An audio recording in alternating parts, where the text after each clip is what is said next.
if we view the Asian American history as a story, it's a success story, despite the discrimination, harsh, on a scale of like mild to very harsh, being interned, they bounce back as a community. They bounce back.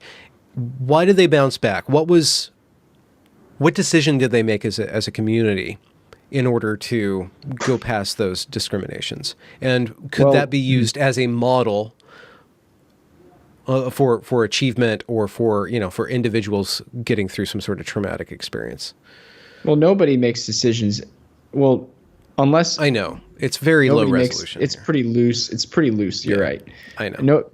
Everybody makes individual decisions, but they're affected by their culture. Yes. And so you have to talk about the study habits of Asian Americans. Statistically, this is just true. Asian Americans study twice as hard as the average American, twice as many hours as the average American per week, according to various surveys, many surveys. And Asian Americans have lower rates of crime. They have higher rates of familial stability, higher rates of marriage, lower drug use. And I mean, in some sense, Asian Americans prove the rule. The rule in America is that if you get a full-time job and you graduate from high school and you don't have kids before you get married, you're usually going to be fine. And like 97% of millennials who achieve in that sequence are not poor. And Asian Americans disproportionately achieve in that sequence. So there's nothing exotic about Asian Americans that like we should be like, oh wow, what kind of Chinese Confucian voodoo are they practicing over there, or something like that. Okay, I did not mean to imply that. Just to say. Oh no, you don't. Okay. I did not think you were implying. I was just making a joke. Okay. It's something like that. Yeah. It's basically, I'm saying it's nothing exotic. Yeah. That. Well, it's anti-exotic. It's bourgeois values. It's like just straight up just bourgeois values. Yeah.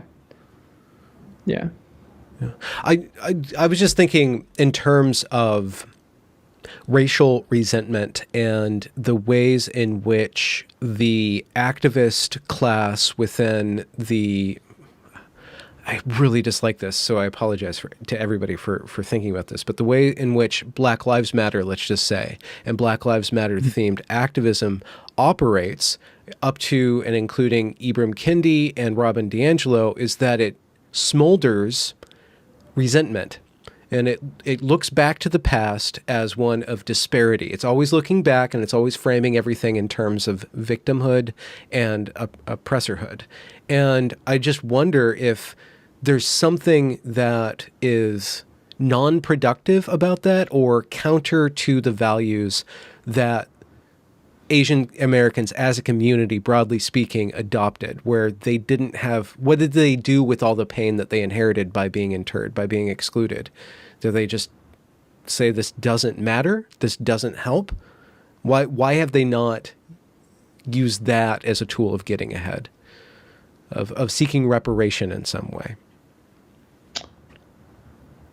Okay, so this is where it gets a little more nuanced. So Japanese Americans did receive reparations, actually, from the Reagan administration in the 80s. Yeah.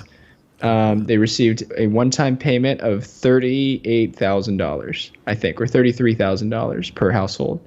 And you have to trace your lineage back to internment, which was easier then. Slavery is harder. Yeah. It's hard because of many, many conflicting comparative factors.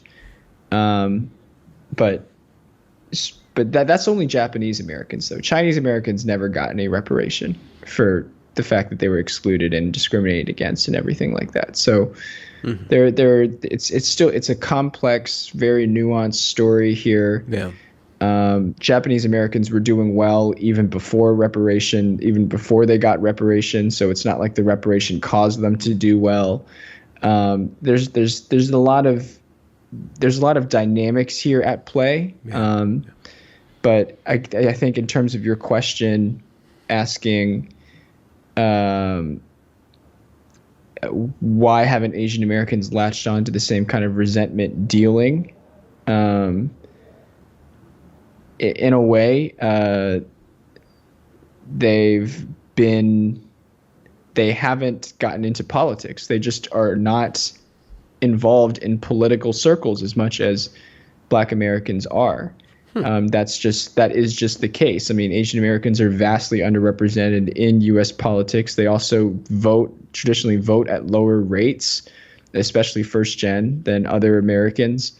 They're just not really part of our political system. This is why our political system on both sides has kind of ignored Asian Americans for a long time. Now, for a while, that was fine. Because it was like, okay, just get along with your lives. Don't worry about politics. Just believe in the American system meritocracy and you'll do fine. And they have done fine. They have done well. But Asian Americans need to wake up, and they need to realize that the tides are changing.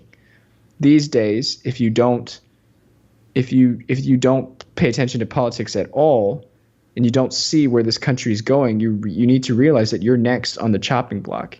Asian Americans are next on the chopping block, because the principle of meritocracy is being destroyed by our very eyes, by these Ivy League institutions, by Black Lives Matter and other woke activists, who by diversity and inclusion, by the progressive movement. And Asian Americans who do not realize this and do not recognize this, do not wake up and start getting involved more in politics, will find their own futures and their sons and their kids' futures jeopardized.